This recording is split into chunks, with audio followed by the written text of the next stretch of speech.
வணக்கம் மக்களே, நீங்கள் பார்த்துட்டு இருக்கிறதா பிருந்தாட் இடத்த லிக்விடு. இவன் பார்த்துட்டு இருக்கிறதா நம்மளுடைய தம்பிங்க.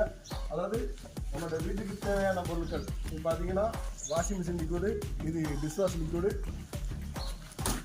இது பார்த்தீங்கன்னா ஃப்ளோர் கிளீனர், டிடர்ஜென்ட் பவுடரு. இது எல்லாமே நம்மளுடைய சொந்த தயாரிப்பில் இருக்குது. அதாவது இந்த சரௌண்டிங்கில் இந்த 10 கிலோமீட்டருக்குள்ளேயும் சரி, இல்லை தென்காசி இல்லை தமிழ்நாடு முழுவதும் சரி, எங்கேனாலுமே மொத்தமாகவும் சில்லறையாகவும் நம்ம கொடுத்துட்ருக்கோம். உங்களுக்கு எது வேணாலும் நம்ம நம்பர் கீழே தரேன், அதையும் கான்டாக்ட் பண்ணுங்கள். அது போக பக்கத்தூரில் நம்ம ஊர் பக்கத்தூரை சுற்றி நம்ம வியாபாரம் பார்த்துட்ருக்கோம். பக்கத்தூரில் சப்ளை பண்ணுவோம் போகிற நம்ம தம்பிகள் தான். நன்றி, வணக்கம்.